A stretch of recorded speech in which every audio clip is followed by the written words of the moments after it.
Divertissement. L'émission qui suit comporte des propos et des informations de sources douteuses, véhiculées par des personnages tout aussi douteux, dont l'accoutrement fait honneur à leur comportement. C'est sérieux, vous devrez voir de quoi ils ont de l'air de...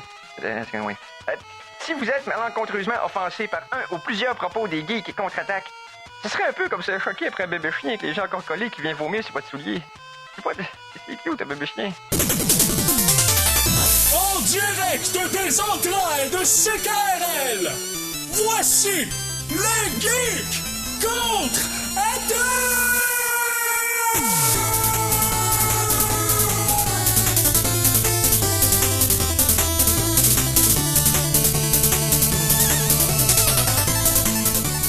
Samedi, le 22 octobre 2022. Hein, c'est les 22. Ben oui. Ben oui. Hein? Imagine qu'on va être le 22e mois, ça va être malade. Ouais. J'ai justement apporté ma 22. Épisode 518. Bienvenue à cette nouvelle émission des Geeks contre-attaque. Mon nom est Éric Lajoie. Et je sais... Plus pour très longtemps. Ouais. Non, mais tu sais... 22, je trouve ça petit comme taille de pantalon. Mais tout ça pour dire que...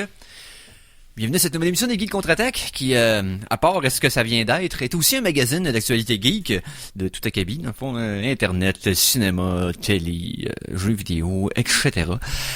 Et, je vous ai nommé mon nom, et je ne suis pas seul à animer cette émission. Tout d'abord, je vais vous présenter notre critique en cinéma et valeureux gladiateur des ondes, Conan Arsenault. Salut, mister. Bonsoir. Yes. Et Félicitations pour ta victoire lors du dernier combat dans l'arène de la tour du complexe G. Parce que c'était le valeureux gladiateur des ondes. On aimait à partir... Laissez donc faire.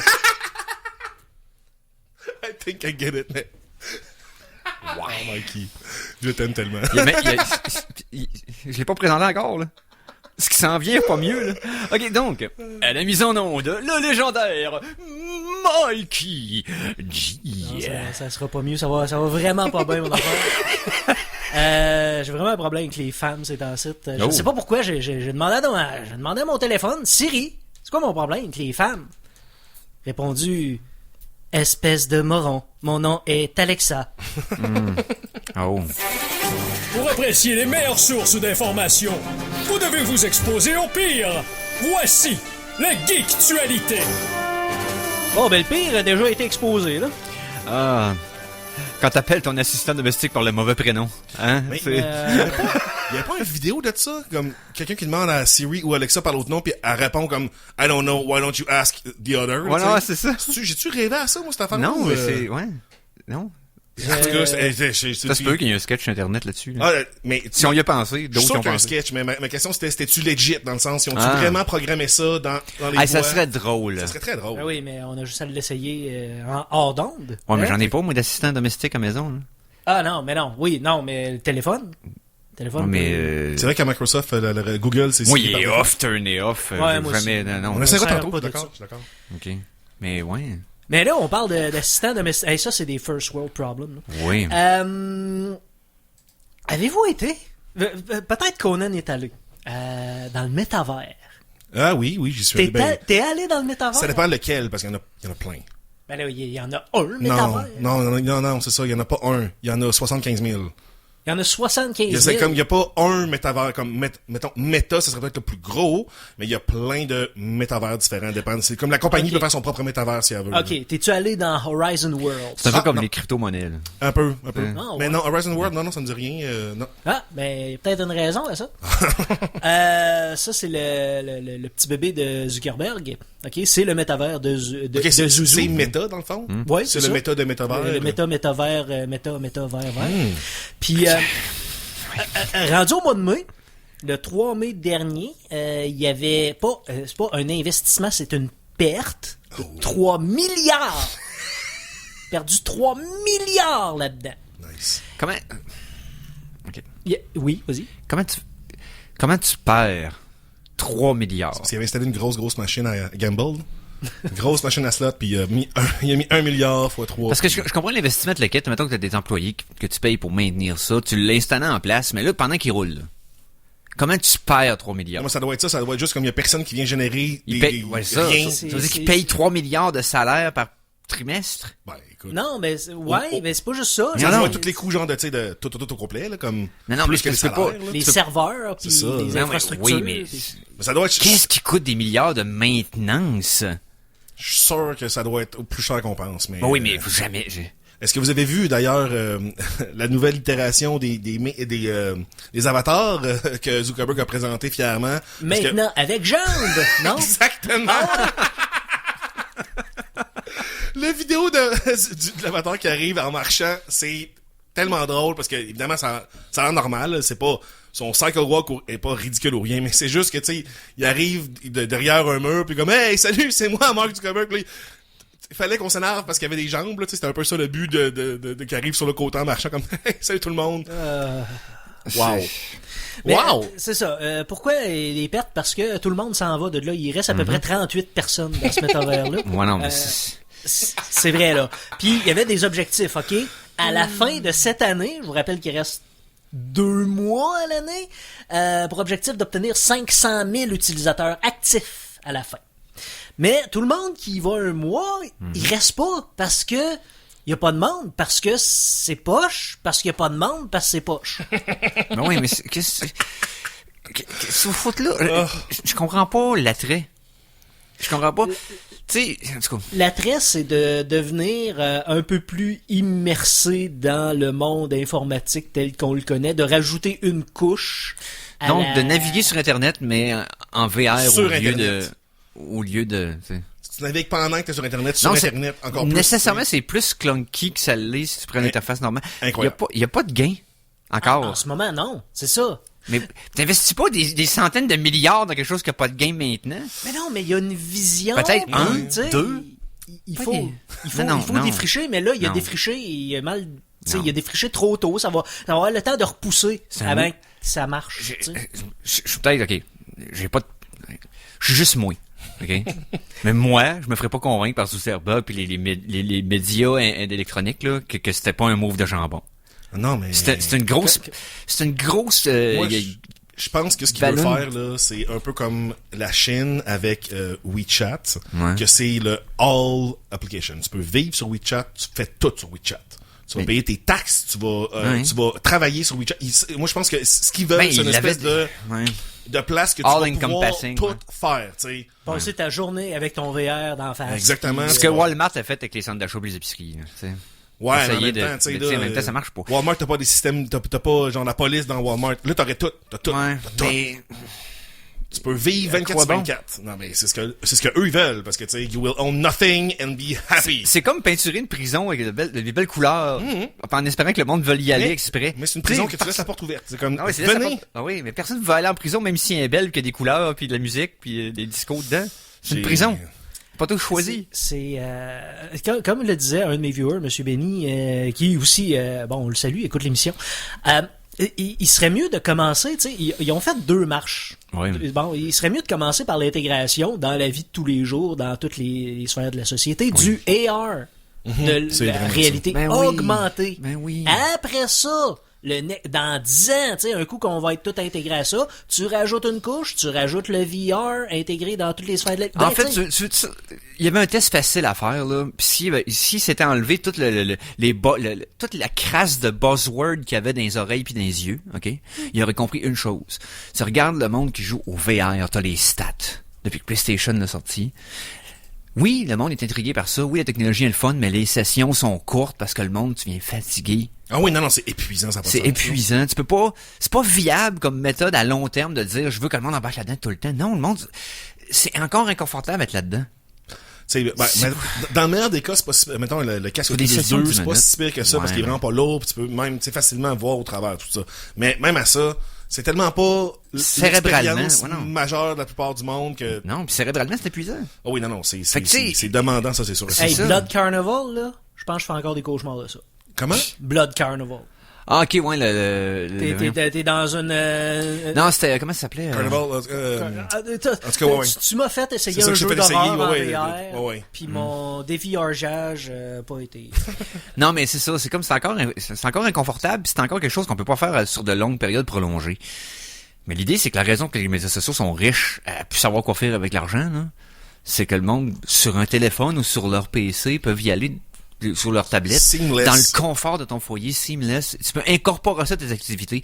Tu peux pas incorporer le VR à tes activités normales. Faut que t'arrêtes de faire ce que tu fais dans la vie pour faire juste ça. Ouais, mais Puis ça prend pas tête à Papineau de comprendre ça. Non, ben c'est justement... Mais pourquoi qu'ils essaient de forcer un trend qui est pas viable? Je comprends pas l'aveuglement de pitch de vente qui ont réussi à se faire embourber là-dedans. Il y a un gars de marketing qui est mort de rire présentement parce qu'il a tout embarqué le monde dans sa lubie, là. Ouais, ben moi je pense que ça part de Mark, là. J'ai l'impression que Mark veut vraiment vivre dans un univers dans lequel, comme il a vu le cobaye quand il était plus jeune, là, Ben comme, oui. oh my god, this is it, là, tu Ben sais. oui. Ouais. C'est quoi le terme Mark veut dire en termes de lutte? Ça explique bien ouais. le personnage. Ouais, ouais. Ah, ok. Ceci étant dit, je vais changer d'idée un peu. Là. Oui. Oui, Ah, oui, ouais? oui, ok, ouais, je sais ce qui se passe. Juste à prendre 2 buff-out et nous rappeler demain matin. Chronique médicale. J'avais jamais entendu ce thème-là, mais Ouais, what the c'est vrai. hell? Ouais, ça rappellerait, tu l'aurais peut-être rappelé de l'intro. Mais non, plus sérieusement, oui, chronique médicale. Ouais, un cas quand même assez impressionnant, assez unique. Un homme de 27 ans du Minnesota qui est allé à l'hôpital, il a dit, ben là, ça fait un bout là que j'ai ce problème-là, réglez-moi mon problème. C'est que à chaque fois qu'il y a un orgasme, il pousse des plaques partout, il est atteint d'une grosse toux, il est allergique. En fait, il est allergique à son propre sperme. Il peut se masturber pour avoir des relations sexuelles. C'est son liquide séminal, probablement. On sait pas c'est quoi. On sait pas pourquoi. Il s'est fait regarder les testicules, un spermogramme, ses taux de testostérone. Il a vu un épidermiste. Il a vu pour la peau, pour le sperme, pour tout.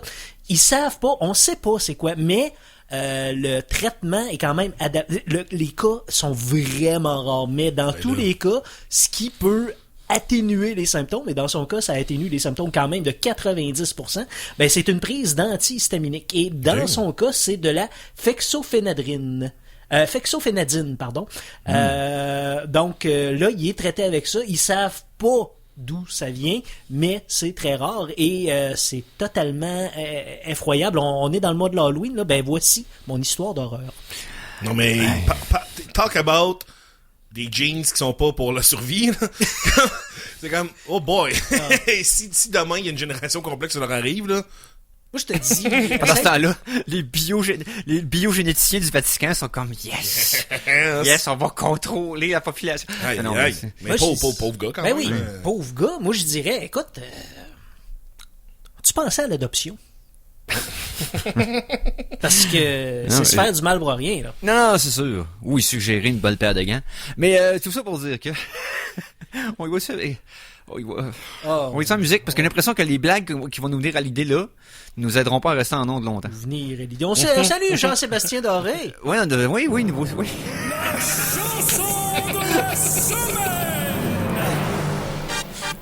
Oui, Jean-Sébastien qui est le nouveau directeur de la programmation chez CKRL. Nananana, leader.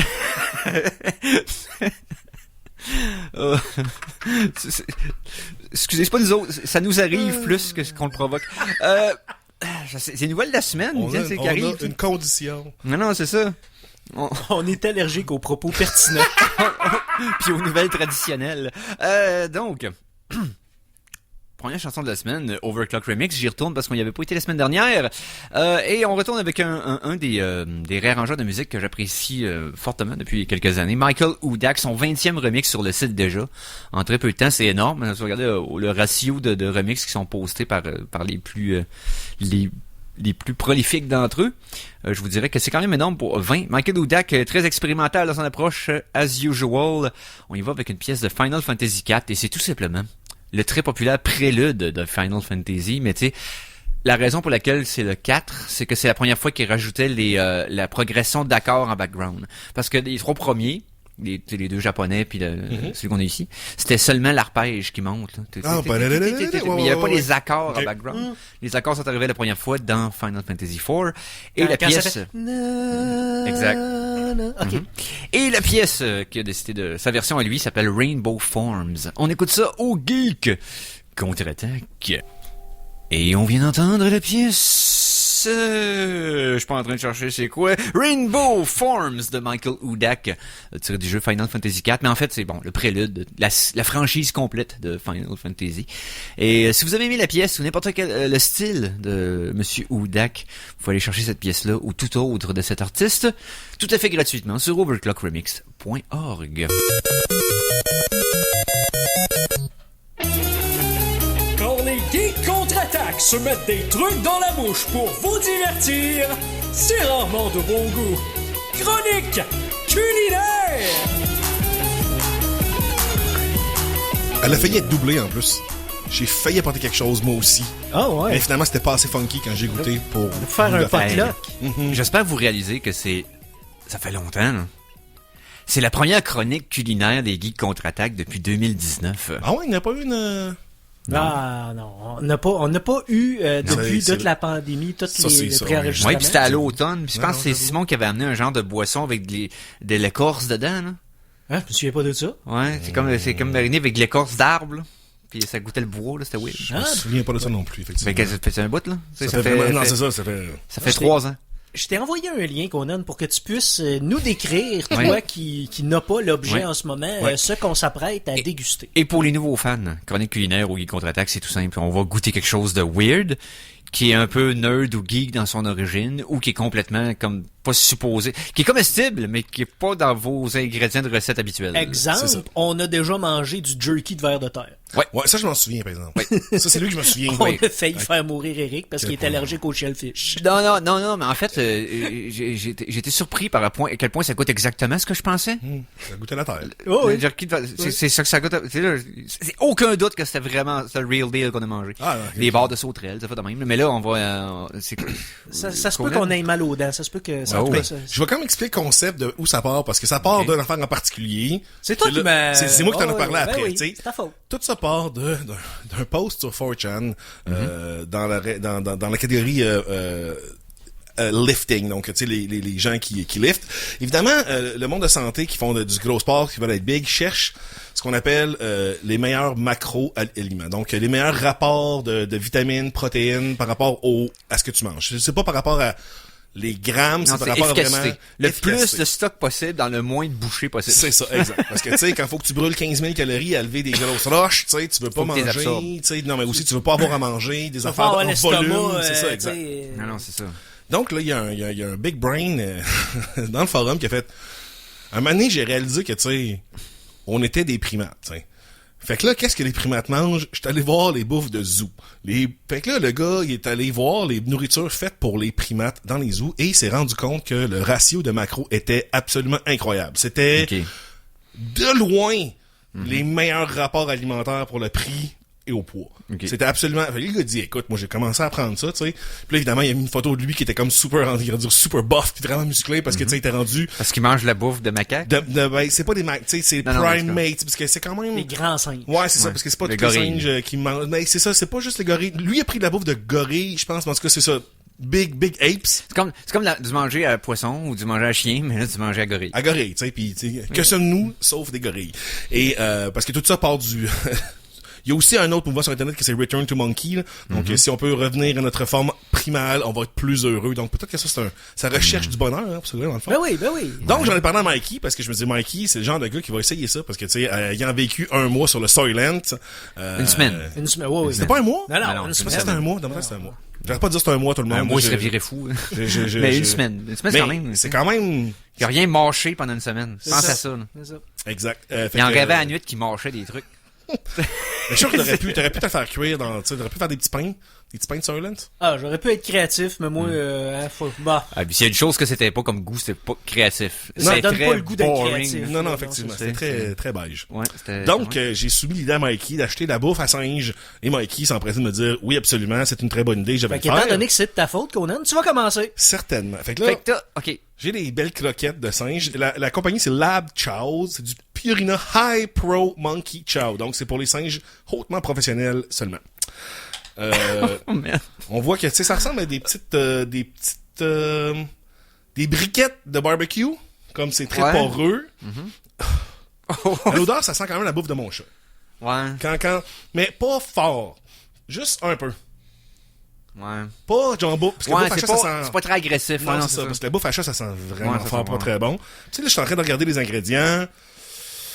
C'est du soya, de l'avoine, du maïs, plein de soya, plein de maïs, plein d'avoine. Puis là, j'ai pas les... tu sais, c'est supposé être très délicieux parce que les macaques, à ce qui paraît, triplent là-dessus. Donc, ben, tu sais, sans plus tarder, sans continuer à vous faire perdre du temps, chers auditeurs, on va y goûter. Oh, attends. Oh. Ça goûte à rien. Est-ce que t'as le goût de manger des bananes? Même ça goûte les All Brand.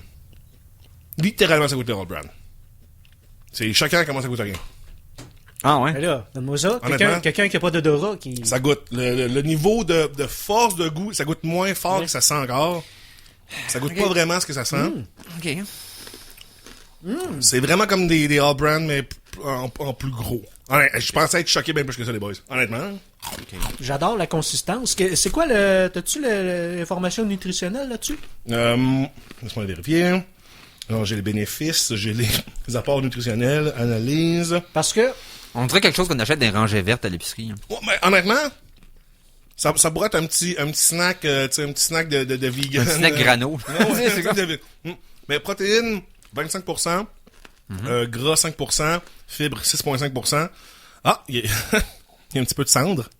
6%. Quoi? Non, mais c'est H, c'est pas la cendre. H, c'est ASH. Donc là, c'est la... H-A-S-H, c'est pas la cendre en français. Ben oui, ASH. Non, c'est A-S-H-E, cendre. Ah ouais? Là, c'est H. Il me semble que je me souviens d'avoir déjà vu le... Non, en tout cas, c'est pas grave. Puis même si c'est la Mais c'est cendre, pas j'imagine grave. que c'est ça de quoi de pas tant, tu sais. Et des minéraux, et 3% de minéraux. Donc, honnêtement, Moi, je trouve ça bon. c'est vraiment pas dégueulasse, en tout cas.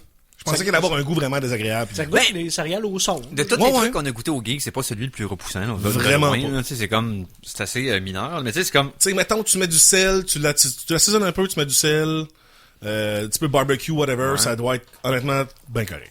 Parce que quand j'étais jeune, je me rappelle avoir mangé des biscuits pour chiens. Ah, ça goûte fort.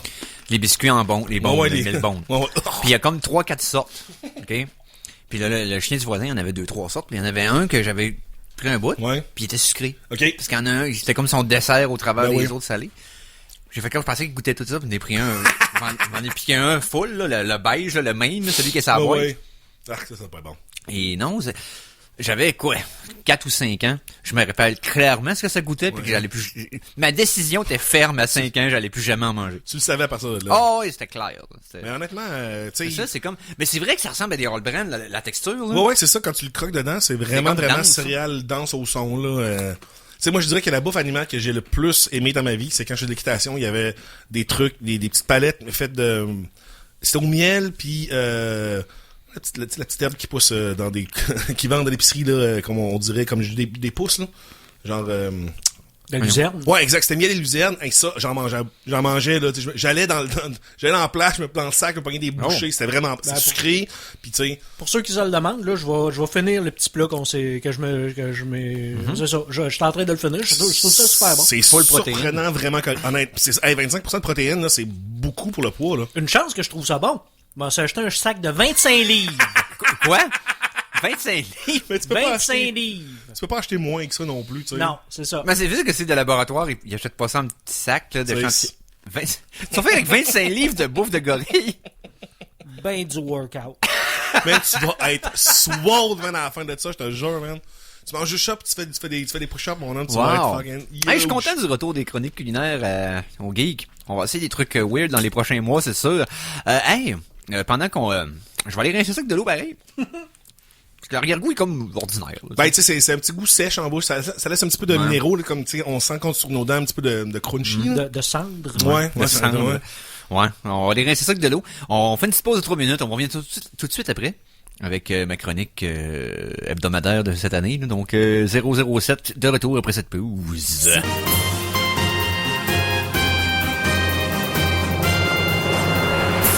La clé! Dépêche-toi. Prends ton temps, mais fais ça vite. Tourne la clepsydre. Ouais, non, c'est ça. Man, je pense que le thème était à propos. On brave des épreuves pour vous, chers auditeurs. C'est toujours quelque chose qu'on aime faire au Geek Contre-Attaque. Essayer des trucs bizarres. Et je suis content, c'est notre première. Puis ça sera pas la dernière, parce que c'est ça qu'on est en studio. Il y a plein d'affaires et il y a plein de trucs qui sont sortis dans les dernières années qu'on va sûrement essayer. Là. Ce qui va être possible d'être livré au Québec, bien entendu, parce que vous comprenez qu'on n'achète pas ça au dépanneur du coin. Là. Et moi, j'attends encore les viandes de célébrité. Là. Je sais pas si vous venez de cette histoire-là. Hein? Ben, on en avait parlé une couple, ça fait déjà au moins 2 ans. Là. Je pense que c'est Simon qui en avait parlé. Il y a une compagnie qui offrait la possibilité de faire de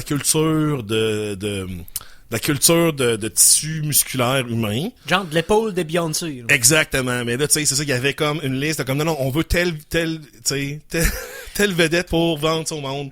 J'attends encore la meat, Celebrity Meat, là. Ça va être malade. That's gonna be a no C'est for qui, me, c'est dog. qui, c'est qui qu'on voudrait goûter hein, au geek?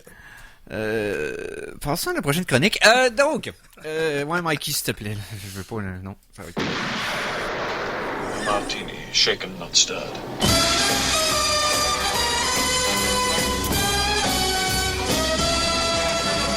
Vous savez, Alain, vous pouvez également utiliser cette chronique comme parachute.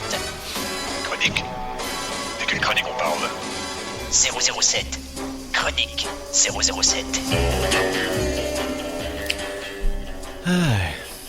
J'ai vu une image aujourd'hui sur Facebook de la montre qui sort le petit papier Oui! qui sort le petit papier message. Ouais. C'est des premiers, ça, c'est Sean Connery, là. Fax Watch. Le fax watch, Voilà, honnêtement, c'était très drôle. Juste l'image était absurde. Parce qu'on sait qu'il entrepose le ruban. Non, mais Ça mais marche aussi toutes les prints de lettres là comme Ouais. et où la petite en tout cas. C'est comme les affaires que tu poinçonnais les lettres Ouais. dedans, pas une affaire qui imprime Non, sur de c'était l'encre, là. le plastique qui était déformé avec les lettres que tu collais après, ça non, c'était vraiment Ouais, c'est ça, là, que tu tournais un cadran, là. La petite roulette, Clac, tu là. poinçonnais, puis tu faisais ça. Ouais, puis ça collait automatique. Puis c'était comme en métal, un peu, le show de ruban, là, adhésif, là. C'était en plastique ce que j'avais, là, ce que je voyais. Ok, mais- en plastique, il y en avait en métal aussi. Ah, sûrement, ça doit être encore mieux, c'est encore Non, plus c'est ça. durable. Avec un autocollant dessus, puis tout. Mais, man. Alors, on sentait qu'au début de la franchise des gadgets, il était créatif. Ben, On y c'est allait comme visionnaire, c'est clairement Ah, visionnaire. écoute, c'est visionnaire. 22e semaine de ma rétrospective de la franchise James Bond pour célébrer le 60e anniversaire de la franchise qui a débuté avec Dr. No en 1962. 22e semaine, donc 21e film de la franchise, bien entendu. Never Say Never Again n'était pas dans la franchise officielle. On est au premier film, on est à un film de 2006, le premier de Daniel Craig. Ok, ouais, tu rentres l'air de Craig, là. Ouais. Casino Royale de Martin Campbell. Ah, donc, un budget de 150 millions, mais cette fois-ci un box-office de 606. Donc là, on commence à reprendre des taux de profit sur budget mieux que la franchise de Brosnan à l'époque. Parce que là, il dépensait plus d'argent dans le temps de Brosnan puis il faisait moins de cash. Parce que ça avait... Pour prendre un bon français, ça a jumpé le gun un petit peu. Là. Pas mal, hein? Un petit peu pas mal. D'ailleurs, ma montée de lait de la semaine dernière sur Die Another Day, je retire aucune parole de ce que j'ai dit. J'en aurais même dit plus. OK? Il y a quelqu'un qui m'a demandé si... parce que t'as pas dit ta note. Hey, c'est vrai. Ben oui, je l'avais dit à la Je me fin. souviens pas, non. J'ai dit c'était 1, c'était la honte. honte, Non, c'est... C'est un, ok. Ouais, je l'ai dit à la fin. Je me remets à sortir l'extrait s'il faut, mais oui, je l'avais dit à la fin. Probablement que ça s'est perdu dans le chaos de nous autres qui gueulent, mais vous autres qui riez de moi. Puis... Mais c'est 1, là. Ça peut pas être autre chose que 1. Ben, 0. C'est un scandale. Non, mais non, 0, ça marche pas dans ma cote. Ah, ok. Ma cote est pas... C'est Ça, une tu te souviens cote de ma miroir, cote? là. C'est ça, c'est une cote miroir. Le 3 est le centre. OK, c'est... 2, c'était malgré ses qualités, je l'ai pas aimé. 4, c'est malgré ses défauts, je l'ai aimé quand même. 5, j'ai rien à redire, c'est vraiment cool. 1, c'est j'ai rien à redire, c'est pas, y a jamais rien. Il y a pas, il peut y avoir de 0 parce que c'est pas quand, Ben, si t'as jamais mettre moins 0 puis 0, man, au bout de ta... ouais, au mais bout de non, tes- juste tes fait échelles. plaisir au monde qui comprennent pas mon échelle. Non. Non. Comprends, man. Maintenant, bon. Sur IMDb, c'est la plus haute cote de toute la franchise Casino Royale. Et là, on parle d'une cote qui est réservée à peu de films que t'as pas encore reviewé. Exactement. OK. C'est une cote qui est réservée à peu de films. Vous irez voir la liste. Les films qui ont 8 ou plus sur IMDb, c'est du gros stock. OK? Ça dépend. OK. Ça dépend de... Enlève les documentaires puis les films d'Inde qui ont été review bombés. Tu laisses du temps. OK. Ben, tu laisses du temps. Parce que là, comme Black Adam est à 8, là. Ouais, il va dropper, là. Mais c'est ça. Ça Ouais, prend le temps qui va venir vraiment... Casino Royale est sorti en 2006, donc je pense que la cote est légite. On va dire ça comme ça, légitime. On parle de grosses pointures. Tout d'abord, le cold opening du film qui commence en noir et blanc, qui est courte, mais qui va directement au point. J'aime ça, pas de têtage. C'est la première fois qu'il y a une scène en noir et blanc qui est in story dans un film de James Bond de la franchise. Et c'est pour introduire le fait que la mission qui fait en sorte que James Bond devient un agent 00. Puis la raison pour laquelle il devient 00, c'est une fois qu'ils ont deux meurtres à leur actif, dans le fond. Ah, OK. Ouais. Quand on a neutralisé 2 personnes, c'est le 00, c'est ça. Et là, ils sont prêts à être dans les 00. Puis là, à fond, l'autre, il demande, il dit, ouais, puis il y a une joke sur le fait que il dit que le premier tout le temps tough, mais le deuxième est pouf, se fait tirer, puis il fait comme, ouais, considérablement. Ils disent pas le mot facile, mais tu catches que c'est ça qu'il voulait dire, Fait que je trouvais ça cool. Fait à noter intéressant sur Casino Royale, que j'ai appris en faisant mes recherches, c'est le Blu-ray Région 1, dans le fond, là, celui qui se lit en Amérique du Nord, qui a vendu le plus de copies jusqu'à maintenant. Ouais, j'ai pas de doute. 100 000... C'est 100 000 copies. OK. Tout film confondu. Tout film confondu, c'est le Blu-ray le plus vendu. C'est ça, il y a des DVD qui ont plus de copies, Ouais, il y a plein de ouais. formats physiques qui ont plus de ventes que ça, mais en Blu-ray, c'était celui-là. Oui. Et autre chose qui est intéressante, c'est parce que là, j'ai lu des affaires conflictuelles là-dessus, parce que les droits de Casino Royale appartenaient pas à Eon Production et MGM à l'époque. C'est pour ça qu'il avait pas réussi à le faire, puis qu'il avait été fait par une autre compagnie, avec une comédie des années 60 avec Peter Sellers, puis tout ça, puis Orson Welles. Le faux James Bond. Exact. Ils ont acheté ces droits-là en 2000. Oh boy. Okay? Et quand ils l'ont acheté, c'était un échange entre MGM et Sony. Et Sony, avait les droits de Casino Royale. Ce qu'on a obtenu en échange, c'est les droits de Spider-Man. Ah, ok, les droits de saison. Ah ouais, eh ben. C'est un bon get qu'ils ont eu quand même pour un bout, là. OK. Sauf que c'est conflictuel parce qu'il y en a d'autres qui disent qu'ils ont acheté un certain montant, d'autres qui disent que Sony avait acheté ces droits-là dans les années 90. Il y a encore, tu sais, je sais pas à quel point c'est une rumeur ou pas, j'ai pas fait beaucoup de recherches là-dessus, là, j'aurais dû, mais bon, bref. On continue avec l'intro. Tu sais, l'intro, dans le fond, avec la toune, puis les graphismes, toute la quête, là. Honnêtement, là, c'est ma préférée de loin, là. Pour tout de suite, là. Parce que je me rappelle pas par cœur de celle des films subséquents. Mais pas de femme tout nue dedans. C'est le premier de la franchise, à part Dr. No. Dr. No qui était juste des graphiques weird. Mais c'est le premier qui a pas de femme tout nue qui danse en silhouette en background. Ah. Ou qui se déguise en instrument de torture weird comme dans... Point étant que c'est juste des scènes de lui qui se bat contre du monde avec les couleurs des jeux de cartes. Là. Okay, Que quand il tombe à terre, maintenant il éclate, puis c'est comme des trèfles ou des cœurs, whatever quoi. Et ça me faisait penser à Super Hot que je joue de ce temps-ci, parce que c'est vraiment une silhouette rouge qui reçoit une balle puis qui éclate en plein de morceaux. Fait que je sais comme, c'est cool que ça donne de même, mais l'intro est capotée raide. Et ce qui fait partie du fait que l'intro est capotée raide, c'est la toune. Mikey, s'il te plaît. Oui, hey, c'est vrai, on a une toune à passer, nous oui, autres. ben oui. Hey, là, là. Ah, t'étais pas prêt? Ben non. Ça. This is the James Bond.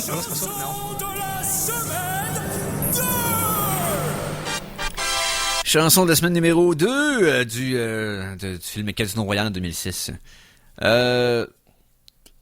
Ma préférée de tous les thèmes de James Bond par une grosse marge parce que c'est legit une bonne tune que j'écoutais même en dehors du fait que c'est un film de James Bond. On parle de Chris Cornell avec la pièce You Know My Name. On écoute ça au Geek Contre-Attaque. Et on vient d'entendre Chris Cornell avec You Know My Name du film Casino Royale en 2006. J'adore ce tune-là, c'est bon, la progression d'accord est solide, il y a un bon pré-chorus, un bon bridge, ça, c'est ça. Ça part fort, Ah, ça finit fort, c'est fort dans le milieu, c'est fort. Et le film est à la hauteur. Donc, ça, c'était l'introduction. C'est drôle qu'on est passé du pire James Bond jamais fait au meilleur James Bond Parce jamais que, fait. de mon humble opinion, probablement. Parce que je sais qu'il n'y en a pas un des 4 suivants, à mon souvenir, parce que là, je les ai vus plus récemment que ceux que j'écoutais avant, dans cette rétrospective-là.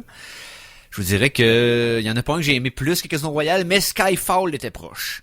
Donc, je vais le voir dans 2 semaines. Si Skyfall est plus on par avec... Toune Skyfall est vraiment... Oh, man! Moi, je pense que moi, c'est ma préférée de toutes les James Bond. Là. Skyfall Ouais, avec Adele. Là. Ouais, Mais le film et la cinématographie est hallucinante. C'est là qu'il y a la scène d'opéra? Ou c'est... c'est dans Quantum. Quantum, c'est là, ça? Mais Skyfall, il y a du stock pareil. Quoique... je vais le savoir dans les prochaines semaines. Je l'ai pas en tête pendant tout. Spoiler des prochaines chroniques. On y va pour Casino Royale. Donc, pays visité cette fois-ci, on parle de la République tchèque, Prague plus spécifiquement, l'Ouganda, mais James Bond n'y est pas, par contre. C'est juste, on voit le deal avec le chiffre et les pirates ougandais là, pour entreposer leur argent. On parle de Madagascar, de Bahamas, des États-Unis, Miami pour être plus précis, et du Monténégro. Et là que ça se termine. Non, excuse-moi, il y a aussi Italie avec Venise. Of course, la finale. Consommation. Mikey va être content. Comment On ça, en il s'est a... pacté? quoi, il y en a 6, je pense. Donne-moi une seconde. 1, 2, 3, 4, 5, 6, 7, 8. 8 consommations dans le film, ce qui est le plus haut que j'ai vu dans la franchise.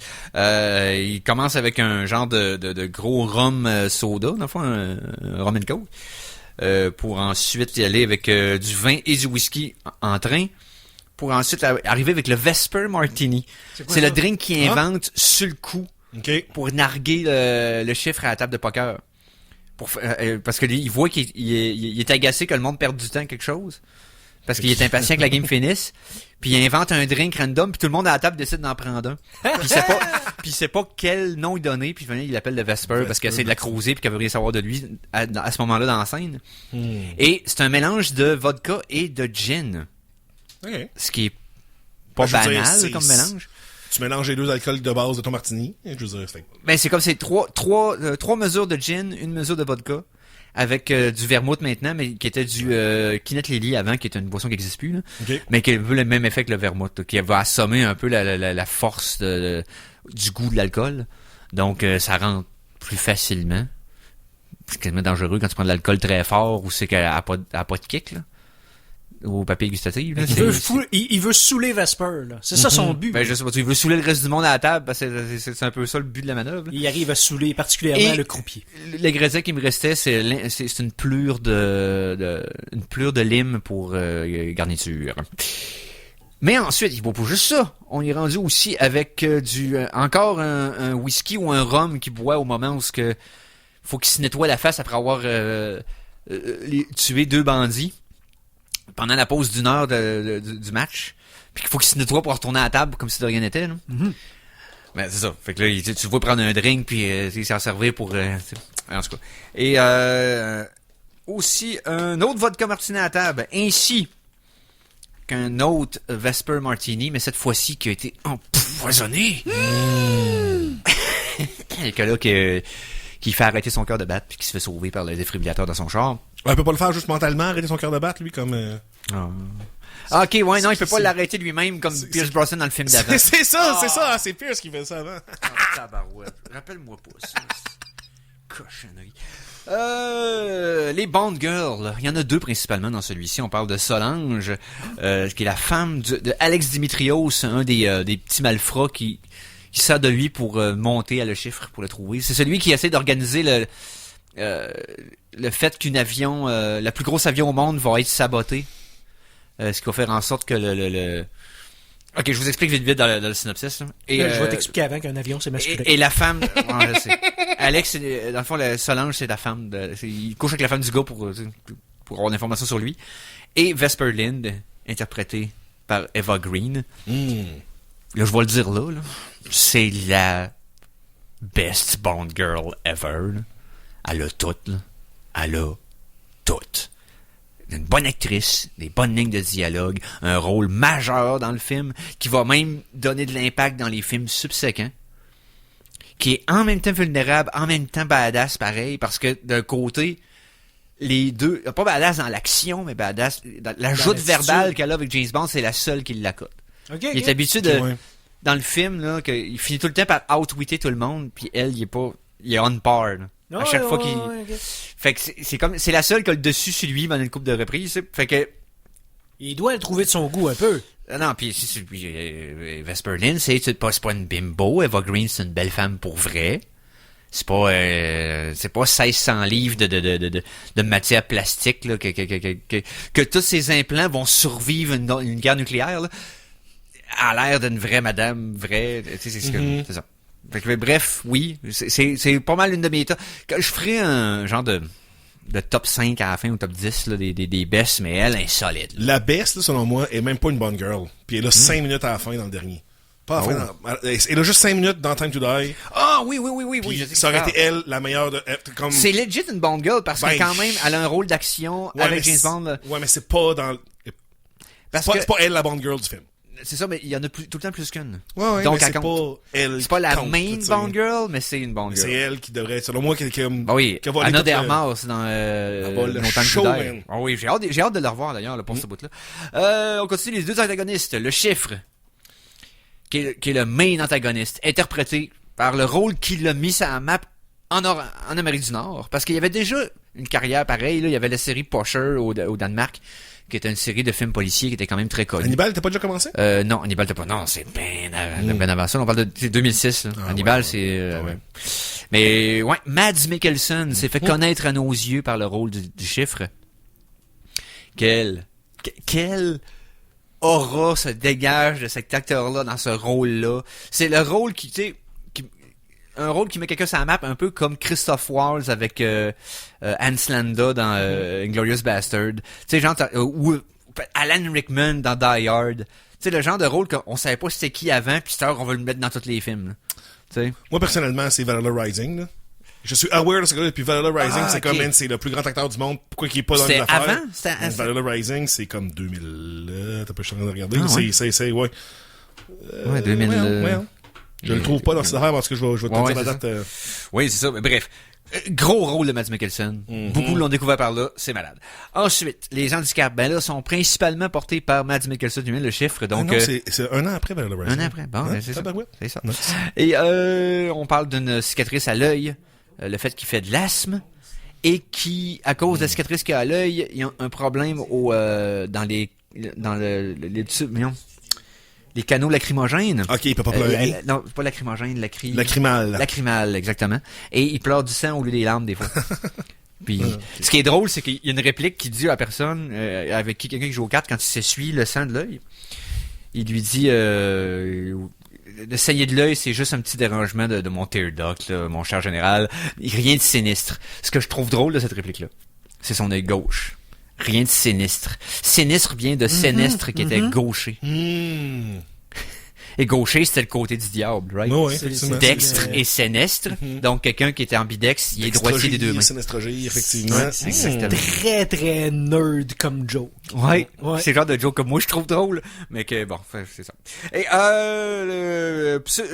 il y a aussi un autre l'antagoniste de l'intro du film, dans la première scène de Free Run, là, que je vais reparler dans 3 secondes, interprété par Sébastien Foucan, le créateur du Free Run / parcours, qui a toutes les faces brûlées parce que c'est un bomb maker, puis tu vois qu'il y a des affaires qui ont pété dans la face à plusieurs reprises avant de raffiner ses méthodes, mettons, là. Des cicatrices d'explosion. Donc, pseudonyme utilisé par James Bond dans ce film-là, Monsieur Arlington Beach, pro gambler, qui ne l'utilise même pas. Il dit, vous avez une réservation dans The Beach, mon nom est Bond. Puis là, l'autre la regarde, mais pourquoi t'as scrappé ton cover de suite? Il dit, parce que si t'es intelligent, il sait je suis qui, puis ça donne rien de me cacher. C'est bien l'agent de secret, le moins secret du monde rendu là. Mais en même temps, tu sais, il se dit, si l'autre est intelligent, il sait je suis qui, fait que ça me donne rien de rentrer comme ça dans c'est ça. Tu sais, fait que c'est plus une game psychologique à ce moment-là, c'est comme... Anyway. Il y a plus à perdre de garder son pseudonyme. Non, c'est ça, d'essayer de jouer une game que l'autre sait que c'est pas vrai.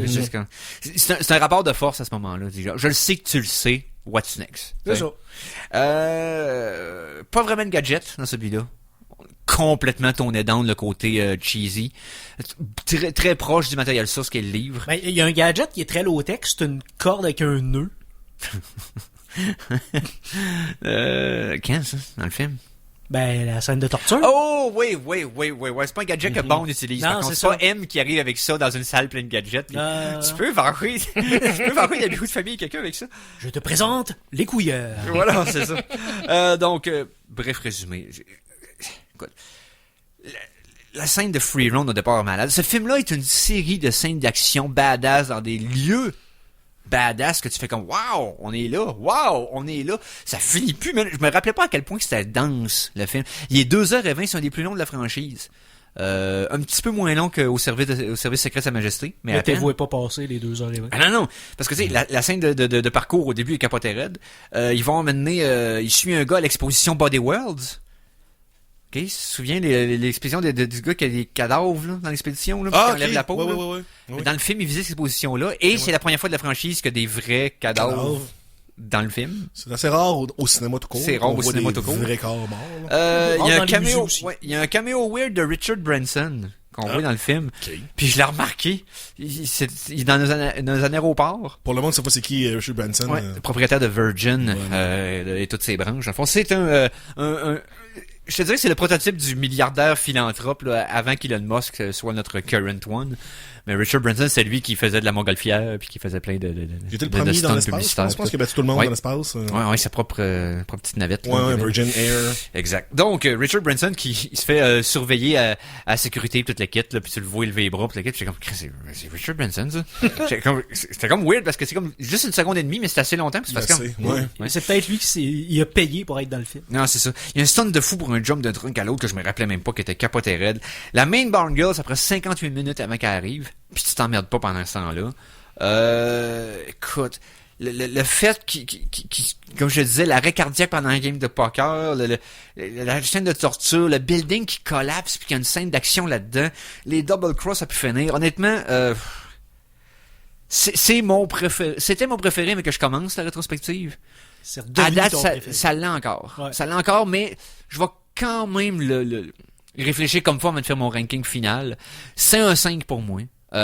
Casino Royale, aussi bon. Tu sais, ok, je l'ai vu souvent, là. Je l'ai vu vraiment souvent. Fait qu'il n'y a pas le même effet aujourd'hui qu'il l'avait sur le coup, mais ceux qui l'ont pas vu, vous voulez voir un bon film d'action, / espionnage, / James Bond, tu te trompes pas, là. Tu te trompes pas, Casino Royale. On va faire une petite pause parce que je me suis étiré trop. On va demander à notre invité de la semaine, son James Bond préféré, ça serait cool d'y demander. Ouais, on a plein d'affaires, on aura le temps de se parler, donc restez des nôtres. L'équipe du contre-attaque souhaite la bienvenue à l'invité de la semaine.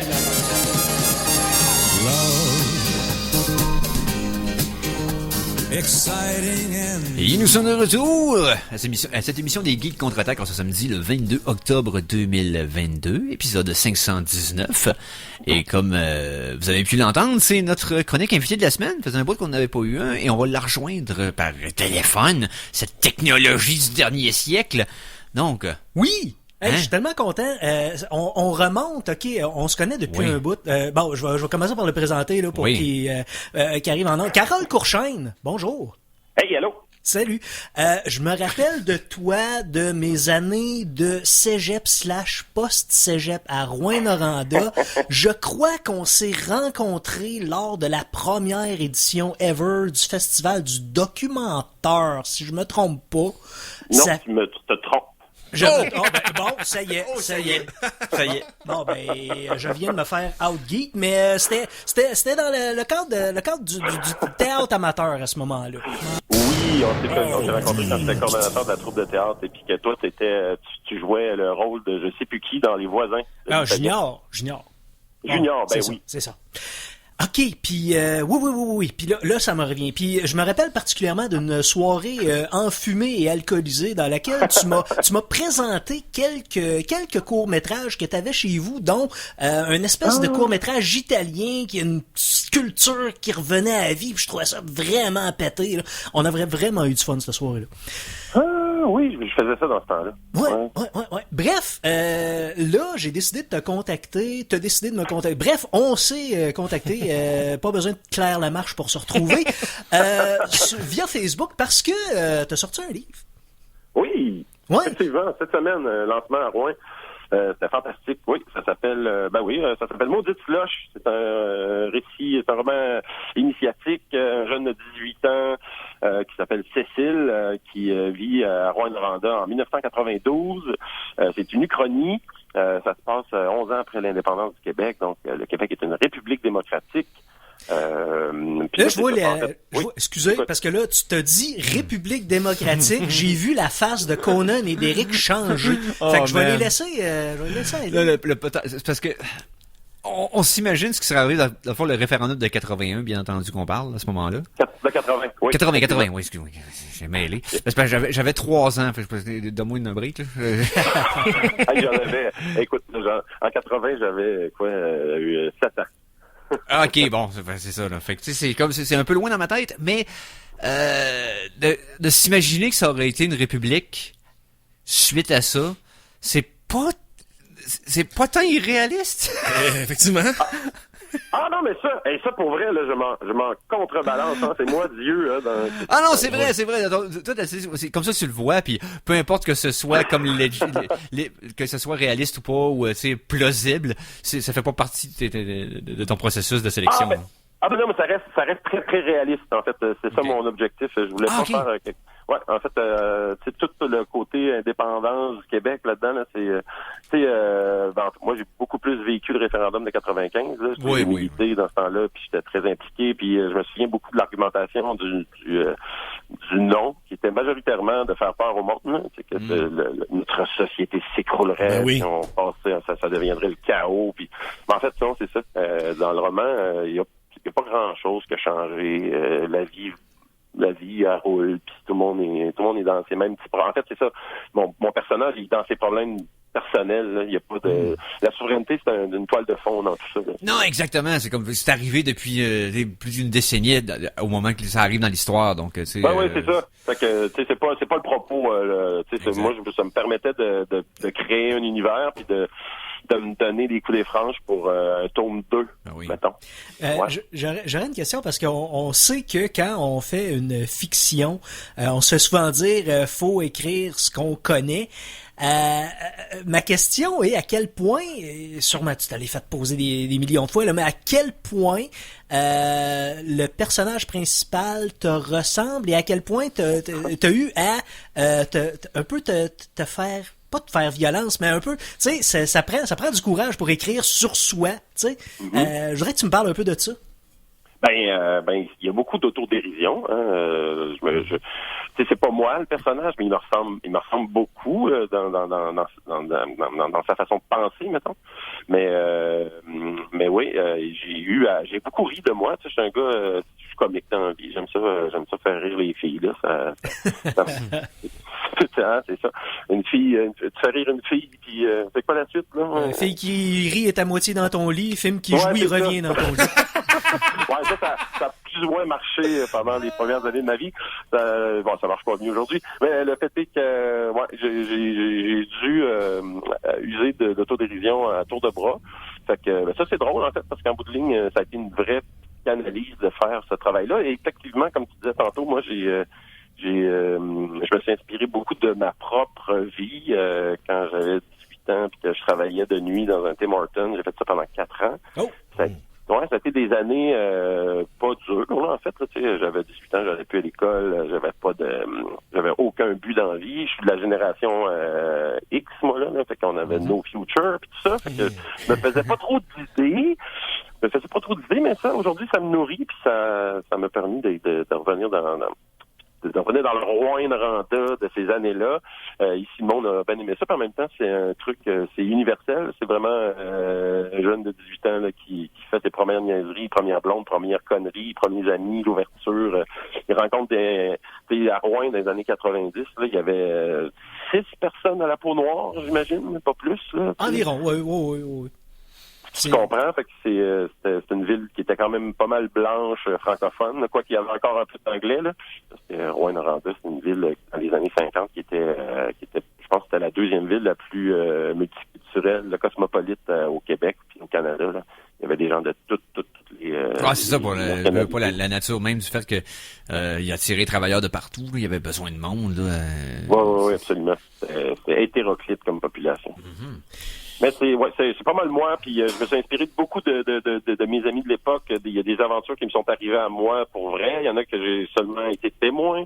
J'ai volé des trucs. J'ai parlé avec les anciens maires de Rouen. J'ai parlé avec des bonhommes qui étaient impliqués dans les années 70 là, dans le beat de Rouyn-Noranda, puis qui m'ont conté des histoires complètement hallucinantes. Donc, le roman, il y a beaucoup de trucs vrais, tu sais, qui ne sont peut-être pas arrivés à moi, mais tout est... on se promène sur la ligne entre la vérité et le mensonge, un peu comme j'ai tout le temps fait avec le documentaire. Puis, Ben oui, documentaire, ça fait longtemps que tu fais ça, là. Ben c'est fini. Moi, ça fait depuis 2014 que j'ai arrêté. Ça fait longtemps que tu as fait ça, là. Ça fait longtemps que j'ai arrêté. C'est ça. On fallait passer à d'autres choses. Puis c'était beaucoup d'engagement. On l'a fait 10 ans. Moi puis mes deux amies de filles, là, Émilie Villeneuve, Ariane Delina, on a fait ça 10 ans avec des filles. C'était du bénévolat, là. Fait que, à un moment donné, les filles voulaient avoir des enfants. Et puis, comme moi, j'étais un vieux garçon, mais j'ai fait, OK, je vais écrire des livres un jour, mais... Donc, c'est ça, c'est ton premier livre. Comment? Parce que là, on a dans nos rangs un auteur aussi. Mais t'as sorti un livre, là. Il n'existe pas encore. Okay? Mais Halley Damé va exister. Okay? Tu l'as écrit, il est en train de... J'étais encore en train de faire la mise en page. C'est compliqué parce que je me suis... Donc, c'est ça. Ma question est... L'ouvrage, hein? Oh, man. C'est ça. J'aimerais que tu me contes un peu comment la saucisse est faite, finalement. Le processus d'édition, comment t'as trouvé ça? Ton expérience de le faire. Pas l'écrire, mais le faire, là, tu sais. D'arriver avec un objet. Oui, c'est ça, là. C'est ça. À la base, je vais faire ça vite, là, mais pour l'écriture, là, à la base, j'écrivais pour moi.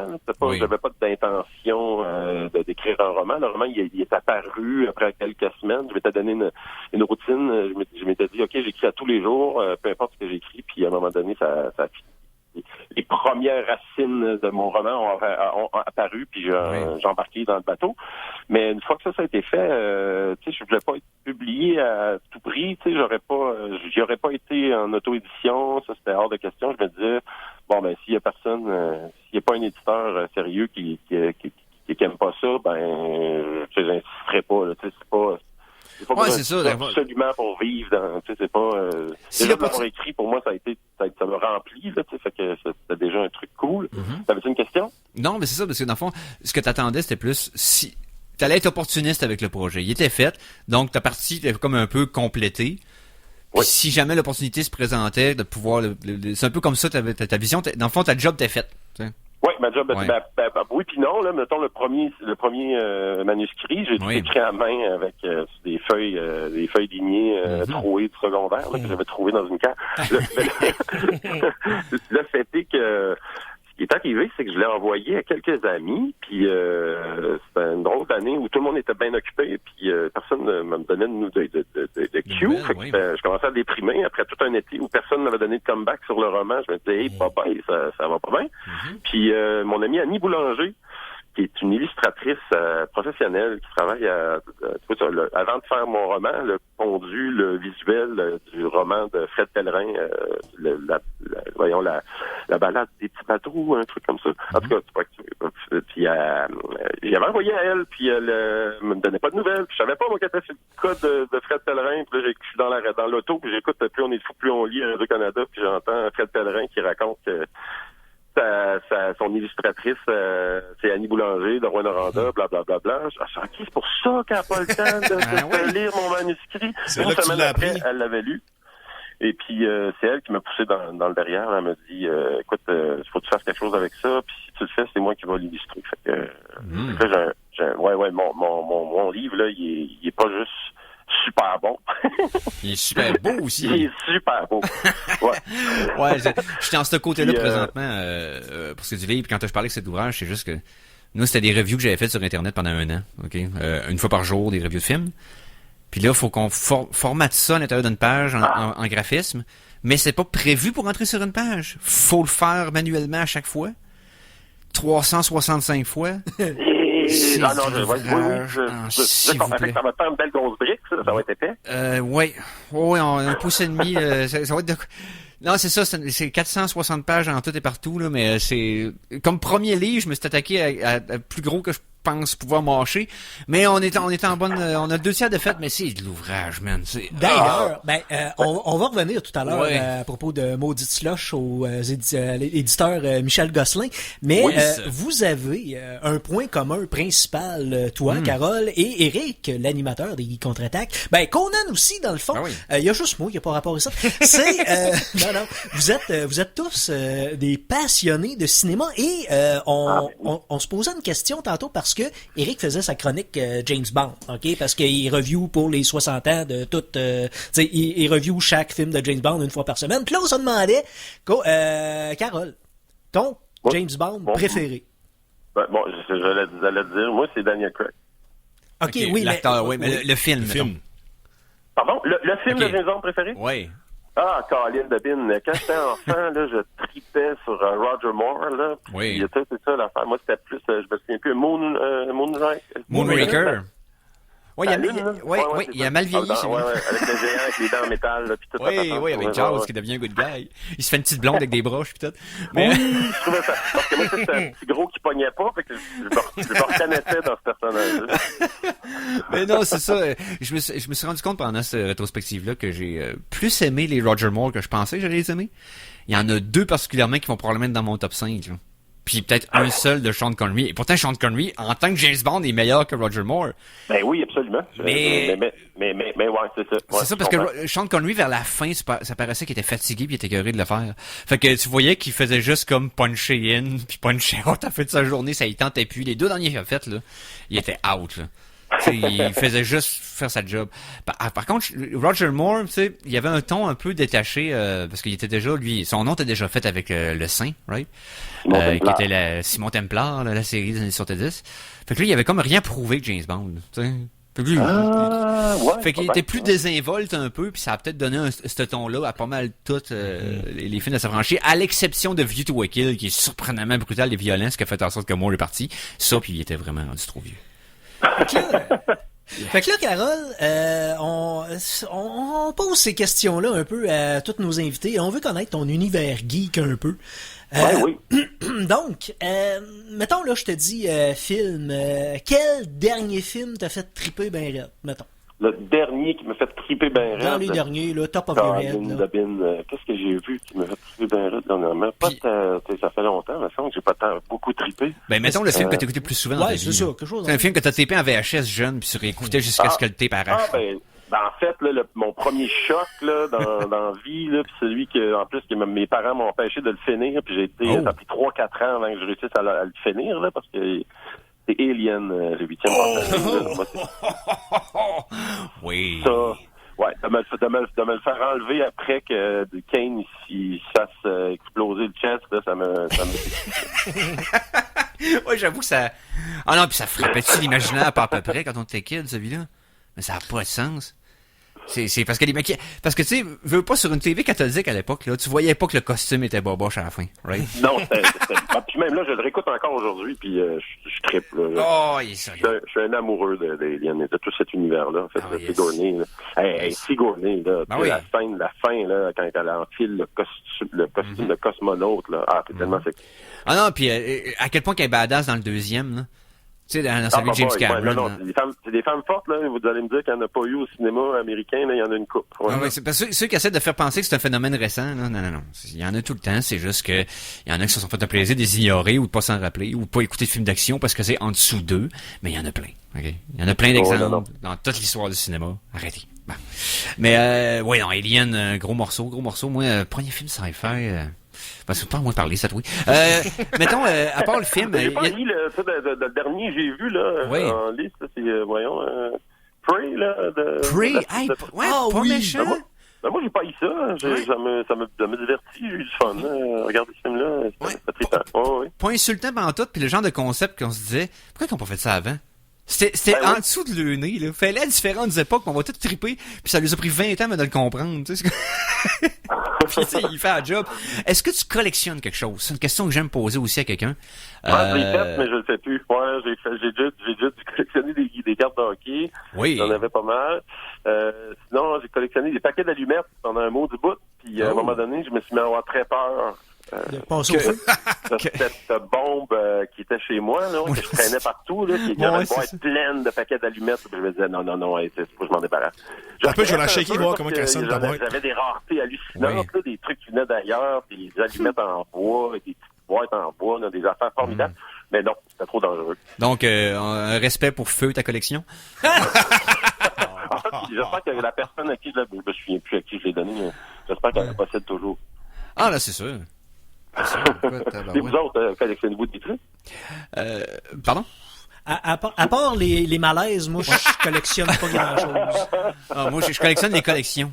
J'ai plein de c'est bon, collections pas que mal, j'ai c'est interrompues avec le temps. Là. J'en ai les timbres à monnaie, les cartes de hockey, les cartes des X-Men, les BD, les films, les VHS, Blu-ray, DVD, les cartes de Magic pendant un bout. Ça finit Ah, plus. oui. Ça finit plus. Moi, j'avais toutes les cartes Alien 3. Oh! Acheté. Ouais. Hey, j'avais des albums d'autocollants Panini. De te rappeler de ça, là.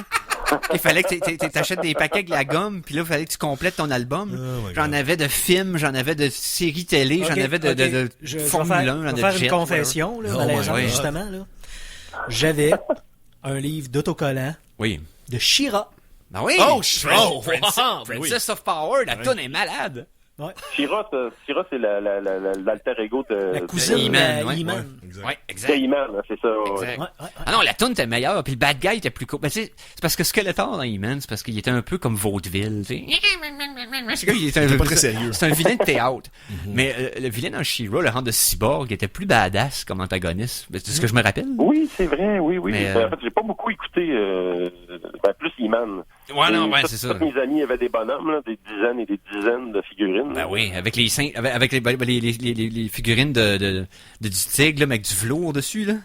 Oui. Oh, oui. Oh, oui, t'es pas en plastique, là. Avec Avec une texture. Oh là, c'est ça, il venait tout sale parce qu'il voulait donner l'impression que c'était comme de la fourrure. Ah, ouais. Mais moi, je me souviens de celle qui avait le cœur qui switchait, là. Comme Ben, c'est c'était que- des coups dessus, Ah, genre, oui. là, Ouais, puis l'armure maganait, puis tu Ah, voyais- ouais. oh, ouais. C'était malade, ça. Là, OK, j'ai deux questions, là, mais je vais commencer par... Hein? On va commencer par la première. Pas fine. Ouais, la première. Inquiète-toi pas, on est tout le temps fin. Mais séries, je sais que ça bouffe bien du temps écouter des séries, mais y en a-tu une que t'as trippé vraiment? En as-tu écouté? Ah oui. Ouais. Écoute, la première série qui m'a marqué, là, parce que tu sais, c'était le début de l'ère des séries, là, mettons, ça a été Lost. Là. Qui m'a un peu oui. déçu. Ça m'a déçu un peu à la finale, mais quand même, moi j'ai trippé à écouter ça, les saisons où il y avait des voyages dans le temps, puis tout ça, je trouvais ça cool, là, c'était le fun. Puis récemment, mettons, là... dans- Après ça a été mon plus gros coup de cœur, c'est Breaking Bad, là, pour vrai. Pas surprenant comme réponse, puis l'écriture est d'une qualité qui est non, encore c'est tough débile. à côté Ouais. aujourd'hui, là. Est-ce que... Le personnage, l'évolution du personnage Ah oui. de White, là, c'est hallucinant. C'est- C'est- À Est-ce que quel t'as moment de la écouté- série que tu te rends compte que tu vois l'évolution de Bad Guy? Parce que tu t'en rends pas compte au début que c'est ça. Que Ben c'est ouais. l'origin story d'un antagoniste. Puis quand tu le réalises, c'est un slow burn. Ah, Mais ouais. par rapport à ça, est-ce que t'as ça fait un peu le même feeling. Je sais pas si vous avez lu La part de l'autre d'Eric Emmanuel Schmitt là, sur Hitler. Là. Non, j'ai pas lu ça.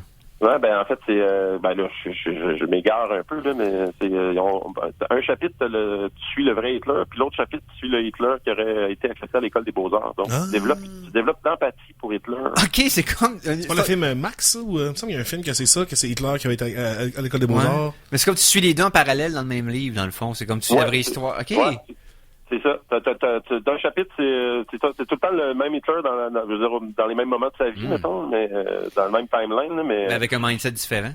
Ouais. Ok, mettons qu'on... Ouais, je trouve que ça fit avec ce que vous dites. Ok, ben, dans la saison 2 de Marvel What If... Non, c'est pas vrai, ça arrivera pas. OK, puis... Ma deuxième question, c'est évidemment, ça porte sur les jeux vidéo. Quel jeu vidéo t'as mis vraiment trop d'heures dessus? Tu t'es dit, peut-être j'aurais pu construire une cathédrale à la place. Ben pour vrai, ça a été au début de la pandémie. Moi, j'étais un coordonnateur de vol nolisé quand la pandémie a commencé. Fait que j'ai comme arrêté de travailler. Il y avait plus beaucoup d'avions qui volaient. Fait que je me suis ramassé sa PCU, puis j'ai acheté, Death Stranding. Oh! Ah oui. Puis pour vrai, pour moi, ça a été, j'étais plus capable de débarquer. Je me levais le matin, je livrais des colis. Tu construisais les routes. Puis même que ça a fait que j'étais tanné d'être sur le chômage après un mois et demi, puis j'ai fait ça doit être cool de livrer des colis, puis que j'ai appliqué une job de livreur de colis, puis j'ai fait ça pendant 2 ans. Est-ce que t'avais un helper? Est-ce que t'avais un helper? Est-ce que t'avais un helper que c'était un petit bébé sur ton chest qu'il fallait pas qu'il soit stressé? Il chante des chansons. Non, c'était plus difficile. C'était beaucoup moins bucolique. Là. J'étais pas assis dans mon sofa. Là.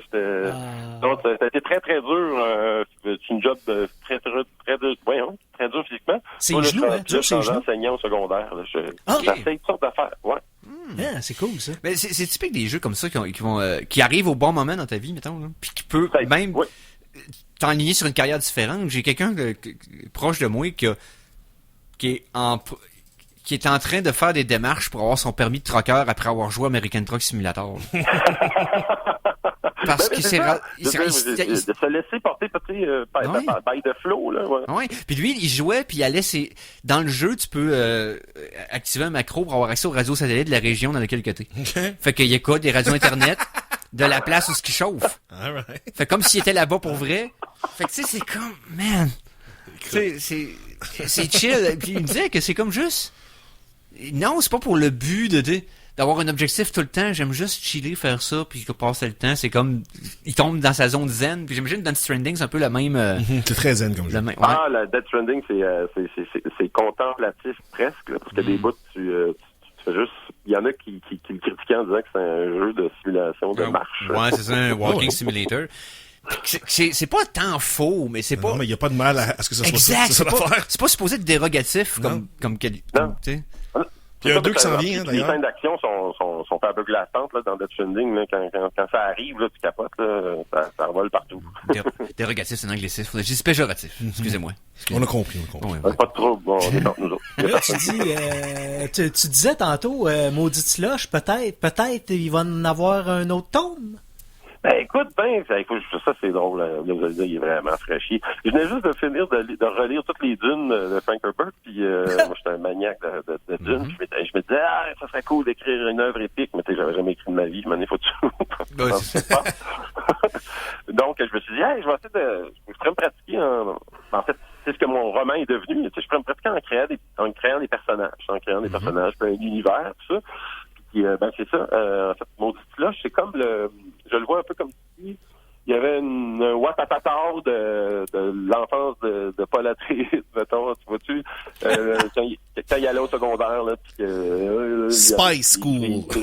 Non, puis dans le sens que, vu que t'es dans une réalité fictive, dans le fond, une alternate reality, tu peux ça peut être du world building pour d'autres choses, hein? Ben, c'est ça que j'ai fait. J'ai placé tous mes pions pour la suite. Ouais, c'est ça. Fait que, éventuellement, ça sera plus un roman initiatique, là, avec beaucoup de questions existentielles, mais c'est sûr qu'on est tout le temps un peu dans la tête des auteurs, là, on dit, mais... Donc, mon but, c'est d'aller vers quelque chose de plus geek, mettons. On est content d'assister ensemble aujourd'hui à la naissance de ce qui va être connu chez les historiens culturels comme étant le Courchaine-verse. Hey, yes, merci. Tu me donnes des termes que je vais pouvoir employer dans mes prochaines entrevues. Soit dit en passant, là, il est sorti cette semaine, c'est ça? Ouais, là, il est sorti cette semaine, et puis là, il est disponible en ligne, c'est sûr, dans les librairies de la Témiscamingue, c'est un peu loin, là, pour vous autres. Mm-hmm. Mais quelqu'un vous a procuré en ligne, là, il va où? S'il y a des bibliothécaires, s'il y a des librairies à Québec qui veulent nous jaser, on serait bien ouvert. Hashtag Pantoute, dans la capitale. Carole, librairie Pantoute. Pantoute? Oui. Contacte-les, c'est des fiers partenaires de CKRL. Ah, OK. Bon, ben écoute, pantoute. Bon, le pire, c'est que mon roman, son titre de travail pendant longtemps, ça a été Tout ou Pantoute. Eh ben voilà. Bon, ben... Tu vois? Tout est dans tout. Tout est dans tout. Partout et pour tout.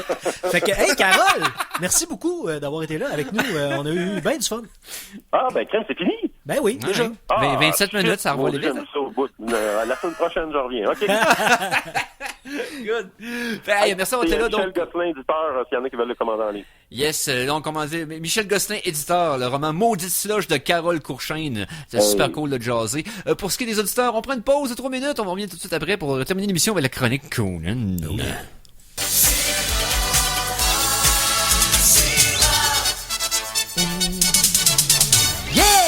Yes! Hey! On n'a pas d'occasion souvent de le plugger, mais on a parlé de She-Ra. J'avais fait un retour de pause de She-Ra parce que j'ai tout fait. Ça sonne comme une toune des Cités d'Or, man. Ben, c'est pas mal des mêmes époques, là, début 80, là. Il y a... En tout cas, je vois... Wow! Oh, oui. C'est ça qui je va... sais de quoi tu parles, une des tunes de background. Oh my God! Ah, je sais. Ah oui, je sais de quel ton. Oui. Tu sais exactement de ce que je te parle. Ouais, je sais exactement de quel tu parles. Hey. On n'a pas de segment sport au Geek Contre-Attaque, mais je voulais quand même faire un petit croche chronique sportive. Okay. Parce qu'aujourd'hui, c'était les qualifications de la Marble League 2022. Hein, pour nous? Oh, la Marble Jelly Marble League. Oui, exact, parce que je suis ça, moi. Depuis le début de la pandémie. OK. Oui, parce que je m'étais abonné à la chaîne, puis quand il en sort, j'ai suivi la saison de Marbula One aussi. Il y en a 3 saisons de fête à la date. Puis j'écoute ça de façon régulière. Nice. Là, c'était les qualifs et mon équipe, les Savage Speeders, se sont qualifiés. Donc, 3e du groupe B avec 34 points. L'événement s'est terminé dans la controverse avec un début d'émeute par les fans de Oceanics qui ont été éliminés. Est-ce que des fois, il y a eu des billes qui ont triché, qui ont mis du poids en dedans d'eux autres pour être plus lourds? Non, pas tant. Mais certaines des équipes populaires, Team Momo, qui sera pas du Marble League cette année, qui ont perdu le qualif, Hazers aussi, pour ceux qui suivent ça. Donc, si tu sais pas de quoi je parle, c'est... Envoie-moi le lien YouTube, s'il te plaît, parce que Vous allez sur Gel, J-E-L-L-E, Marble. Vous allez trouver ça tout de suite sur YouTube. Basically, c'est des vidéos d'Olympique de billes. Ben, la production est vraiment... C'est curieusement fascinant. Oui. C'est vrai que ça s'écoute mieux qu'on pense. Puis c'est pas long que t'en écoutes 2-3, là, puis tu vas avoir une team préférée. Et t'as aucune raison rationnelle d'avoir une équipe préférée, c'est toutes des billes. Ben, je te dirais que dans le sport aussi, t'as pas tant de vraies raisons d'avoir une équipe préférée. C'est une belle observation. De c'est quoi le sport? De qu'est-ce qu'est le fanatisme au sport. Pourquoi tu vas être partisan d'une équipe ou d'une autre. Mais là, moi, je suis team Savage Speeder for life, là. C'est ma team, là. Ils ont gagné les premières années, puis là, ils sont rendus comme medal, là, puis je suis tout le temps déçu parce que ça va pas bien, puis là, j'espère qu'ils vont remonter au top. Puis... Et ce n'est pas du hasard. Non, non, c'est tout prépayé par Big B, là, c'est là. Non, c'est ça. Et, c'est scripté. puis pour faire une fraction et échantillon de chronique jeux vidéo, cette semaine, j'ai rejoué à Castlevania Aria of Sorrow, sorti en 2003 sur la Game Boy Advance, parce que j'ai trouvé une façon de pouvoir y jouer le fun. Et je vais essayer un jeu que j'ai jamais joué avant, qui est Dawn of Sorrow, qui était la suite d'Aria of Sorrow. Donc, je me pige un Castlevania encore, parce que j'aime ces jeux-là. Donc, je vais vous en parler dans les prochaines semaines. Aria, j'ai pas besoin, je vous en ai déjà parlé, c'est malade. Fait que voilà. Maintenant, parlons à Conan. Hey, non, mais attends un peu, je vais rester un peu dans... Hop.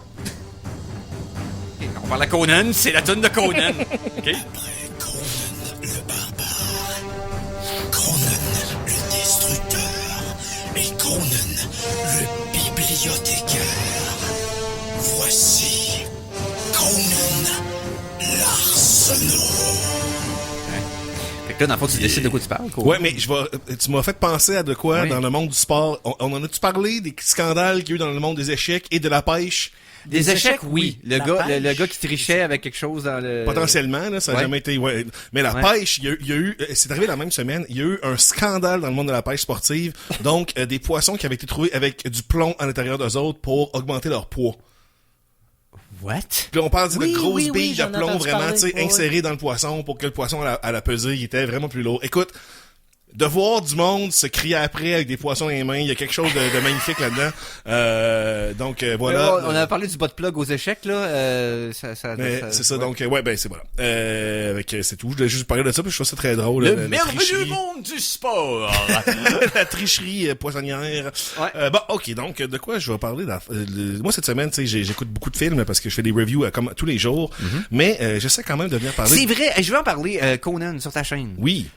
t'as un nouveau... Sur la page des geeks. Sur la page des geeks, mais sur ta chaîne YouTube à toi. Aussi, j'aimais ça. Ouais. Tu fais des revues minutes. Yes. Donc, des revues de films en 1 minute. Ou T'aimes moins. ça? J'aime vraiment, merci. J'aime full ça. C'est le fun pour moi. Ça me force d'être vraiment, de parler de ce que je veux parler précisément, de pas prendre 15 chemins. C'est dur.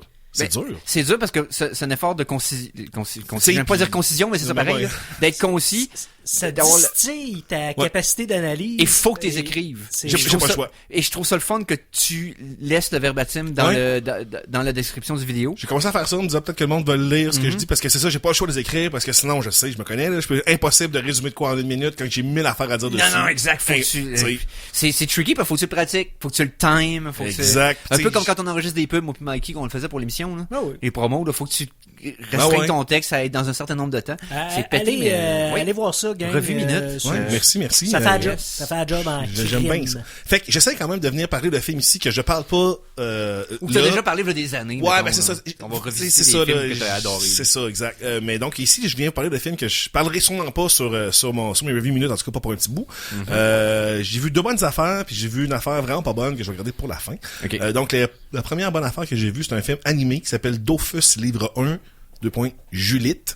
Ça se dit très bien, c'est pas du tout complexe. Ça semble animé, ça. C'est animé, français. C'est fantastique dans un univers là, il y a de la magie mais c'est à peu près tout là. Il y a pas mettons il y a pas de dragon d'enfant dans même, c'est plus un univers où il y a des magiciens et tout ça. C'est l'histoire d'un petit bonhomme qui a comme la peau toute noire et des petites ailes à la place des oreilles. Qui ressemble à personne d'autre dans son univers là. C'est vraiment c'est une espèce d'anomalie puis il rencontre un joueur du sport de la place, c'est comme le Gloom Ball, je pense que ça s'appelle.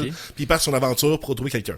C'est un peu pour enfants, mais c'est vraiment le fun. C'est super bien animé. Les séquences d'action sont vraiment, tu sais, c'est top notch. L'humour est bien correct. Tu sais, on sent que c'est pour enfants. On sent que c'est pas, ça va pas dans les places vraiment dark. Ça va pas dans les places, tu sais, comme, j'ai jamais vu ça. Mais, juste le fun. Il y a un 2 qui s'en vient dans les prochaines années. J'ai très hâte de voir. Tu sais, je recommanderais ça pas mal à n'importe qui aime les dessins animés, qui a tout vu, puis que c'est comme, hey, tu sais, un nouveau produit, ben c'est 2016, donc pas tout nouveau, mais... Donc, Dofus, livre 1. Comment la magie marche là-dedans? C'est tout le monde peut en faire ou il y a des gens qui... Non, c'est pas une affaire de... Il me semble qu'il y en avait pas beaucoup de magiciens en plus, là. C'est comme il y en a 1 ou 2, puis ils sont dans un château, puis il y a un lien avec une espèce d'œuf qui contiendrait quelque chose qu'un magicien cherche. Honnêtement, l'histoire, je m'en souviens plus trop. Là. C'est pas tant ça qui m'a vraiment venu en tête. C'est plus vraiment l'humour qu'on y trouve puis la qualité d'animation. Puis donc il y a aucune économie de dessin. Là. Les petits bonhommes quand ils courent puis ils font le tour de la place parce qu'ils vont trop vite puis qu'ils jumpent partout, il y a pas de d'économie. Non, je vois ce que tu veux dire. Là. C'est pas comme les bières à feu quand ils courent, ils passent 4 fois en avant du même cadre. Le décor. Ils courent devant un ruban cylindrique. Exact. On sent pas du tout ce genre d'affaire-là. Ouais. Mais c'est ça. C'est pas le genre de... Si vous êtes des adultes dans la trentaine, c'est pas l'histoire qu'on va faire comme « Oh, wow! » là, c'est débile. Ça. Mais j'ai rien eu à dire contre l'histoire. Deuxième film que j'ai écouté, c'est un peu tout le contraire. C'est un film très, très, très adulte. Pas sexuellement parlant, mais tu sais, plus dans le thème et dans le... C'est Nocturnal Animals de 2016. J'ai jamais vu ce film-là, puis je suis intrigué. C'est qui les réalisateurs déjà? C'est Tom Ford. OK.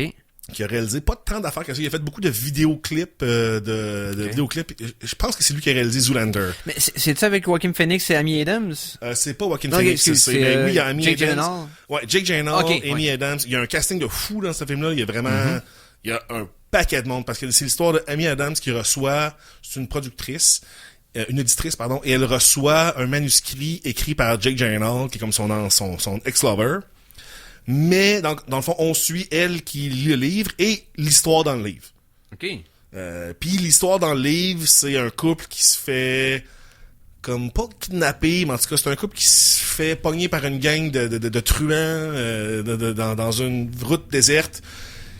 Et donc, la fille se fait tuer et le gars essaie de se venger. Mais c'est très complexe comme histoire de vente. Mais pas complexe, compliqué dans le sens de beaucoup d'éléments, mais c'est très... Comment dire? C'est comme très subtil, très downplayed. Il y a plein de situations que tu te dis, voyons donc, on sait que le personnage peut être pas une coche ou il y a pas une réaction, tu sais. Non, Jake Gyllenhaal fait un personnage très comme soumis, qui a peur de plein d'affaires. Et donc, Amy Adams qui voit son histoire, elle a une grosse réponse vraiment forte parce que ça correspond un peu à une affaire que eux là, est arrivé. Donc, elle pense que c'est une réponse de ce gars-là pour sa vie à elle. En tout cas, c'est assez weird au point de vue psychologique, mais c'est vraiment très, très bien fait. C'est très bien éclairé. C'est très bien joué. Tout le monde est super bon. Michael Shannon. Michael Shannon, bon. Je l'aime, ce gars-là, pis c'est rare qu'il fait des good guys. Mm-hmm. Parce qu'il a tellement l'air menaçant. Il y a un casting intimidant. Mais là, quand t'as ce dude-là de ton bord, tu sais que ça va être quelque chose. Fait que c'est le fun de voir Michael Shannon en tant que shérif qui veut la rétribution. Donc vraiment nice, honnêtement, là.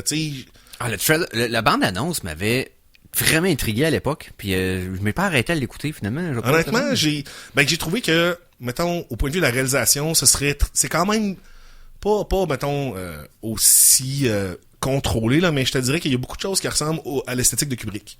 Okay. Des longs plans, tu sais, des personnages tout bien habillés. Tu vois qu'il y a un très très grand contrôle sur toute l'image quand même, sans nécessairement être super opprimant. C'est pas à ce niveau, c'est ça, pas à ce niveau-là. Un peu comme Yorgos Lanthimos aussi, qui filme, qui a un genre de tu vois, il y a une inspiration de Kubrick, puis que la façon que la caméra bouge. Ouais. Puis il va absorber l'environnement puis se servir de l'architecture qu'il y a autour pour comme devenir un personnage de plus. Là. Ah oui, d'ailleurs, Eric, faut que je t'envoie une vidéo. J'ai vu une vidéo qui faisait une analyse de Eyes Wide Shut. Man, c'est l'affaire la plus intelligente que j'ai vue depuis longtemps, man. C'est tellement plein d'affaires que je te jure que t'as pas vu ça en ligne. Je te le jure, man. C'est la première affaire, je me suis dit, comme, Eric, faut qu'il voit cette review-là parce que, moi, écoute, j'ai écouté souvent ce film-là, là. Il y a des affaires qui m'étaient passées, man. À 15 000 pieds au-dessus de la tête. Ah, c'est sûr. Puis là, fuck off, là, t'es full sarcastique dans ta réponse, mais je te jure que c'est intéressant comme analyse. C'est juste que le film m'a tellement... Non, je te jure, man. Je te jure, ça vient tout défaire ce que on pense que ce film-là est à propos de. Il y a pas une scène que j'étais comme, ah ouais. Puis là, avec l'analyse de ce gars-là, j'avais une vision 100% qui fait un 180, pas 300. Reste que ça va être difficile de me convaincre qu'il se passe de quoi de grave dans ce film-là. Il y aurait pas de stakes. Il y a pas rien ici. C'est pas à propos de ça. C'est ça. Ouais, mais c'est pas à propos de ça, ce film-là, man. Ouvre ton esprit. C'est zéro à propos des stakes. C'est tout à propos du symbolisme dans la relation homme-femme. C'est tout juste ça. À des points, là, que j'avais tellement pas vu ça. Je te jure, c'est surprenant. Vraiment surprenant. Ah, il y a d'autres choses de surprenant qui s'en viennent, là. Oh. Ouais. La chanson de la semaine 3! La chanson de semaine numéro 3. Merci Conan de... Je te jure. Parce que, tu sais, j'ai du respect énorme pour Kubrick. Puis je m'aime pas de pas aimer Eyes Wide Shut. C'est juste que tout le long du film, j'étais comme, bon, il se passe... Mais pareil pour moi, mais je suis à la même place que toi quasiment là-dessus, cool, puis non, là, ça a passe tout proche d'être un film de fun. Tout changé ma perception de ce film-là. J'ai envie de le réécouter à cause de cette analyse-là. Ouais, c'est rare là, qu'une affaire me fait vraiment un sac de rendu là encore. Ce qu'on va faire à la place, parlant d'un événement qui est revisité avec un autre angle. Récemment, William Shatner avait été dans l'espace. Jeff Bezos l'avait amené dans l'espace. Et il a fait une interview récemment pour dire que c'est un peu glauque, son entrevue, parce que... Captain est triste. Ouais, Captain est triste. Mais non, il dit qu'il était empli... Quand il repense à son voyage dans l'espace, ça l'emplit d'une tristesse incommensurable, selon lui. Il dit que c'était comme...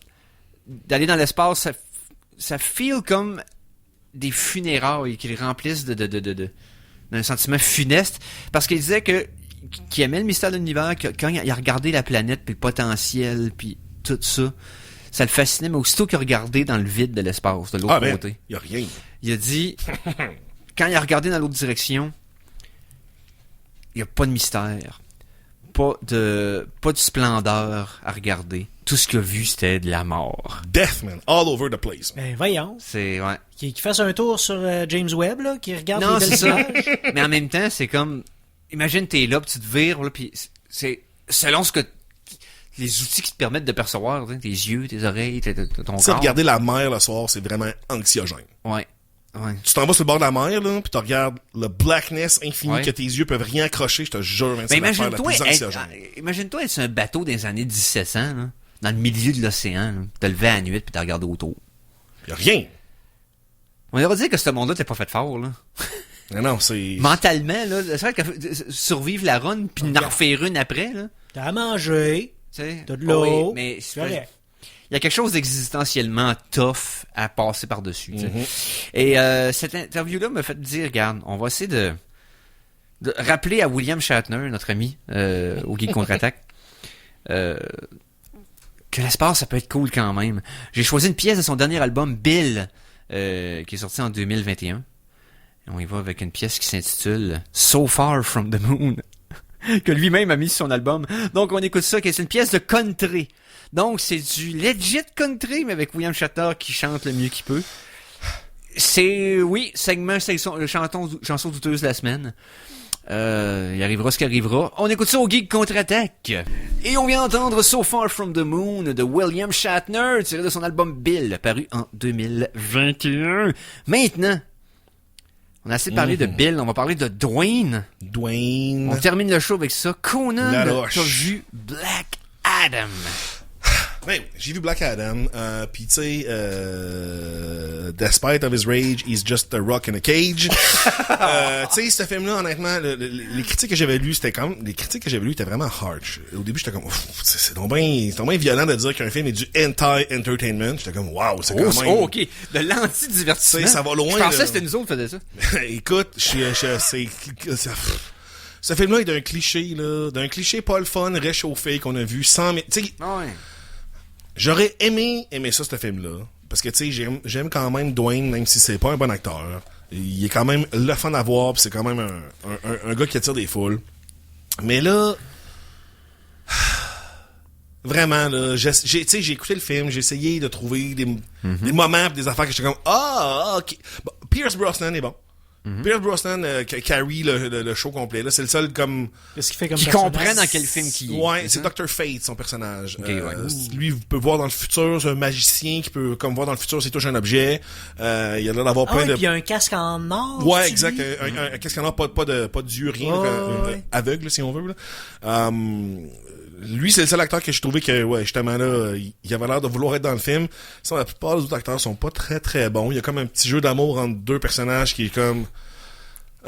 tellement fatigant. À chaque fois qu'il parle, t'es comme, là, tu tripes sa fille, là, c'est bien, là, puis ça donne rien.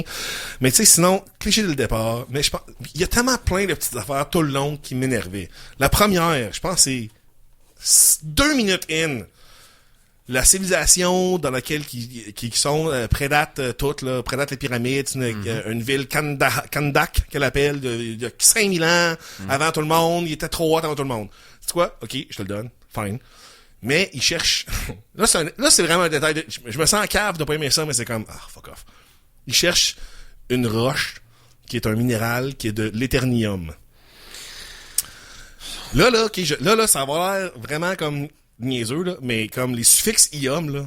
Exact. C'est les latins. Non, ça me c'est gosse. tellement longtemps après eux Non, autres. ça me gosse autant que toi. Ça peut pas s'appeler de même. Écoute, appelez le Rabash Nibou, là, je m'en sac, là, quelque chose qui, tu sais, qui est conséquent avec ta langue. L'électro-roche. Whatever. Tu sais, c'est... Pourquoi? Qu'est-ce que tu fais? Eternium. I hate that so much.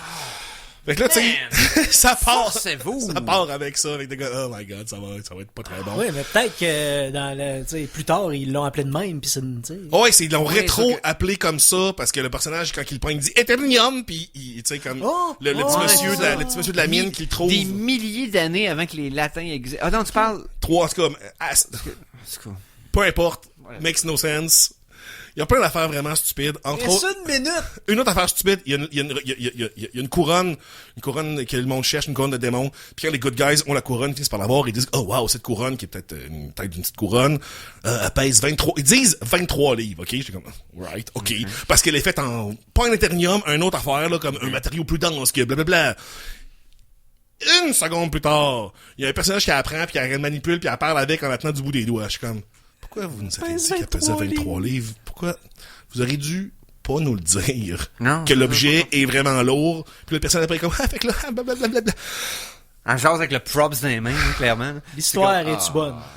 L'histoire est, non, ben, c'est pas mauvaise, là. C'est l'histoire la plus cliché classique, là. Tu sais, tu l'as Un vu autre 50 000 ancien, fois. ouais, c'est- Après combien de chars t'arrêtes d'y lancer dessus parce que tu vois que ça ne fait rien? Après combien de véhicules tu vas arrêter? Là, tu vois bien, là, que ça fait rien puis que le véhicule, il rebondit. Poink!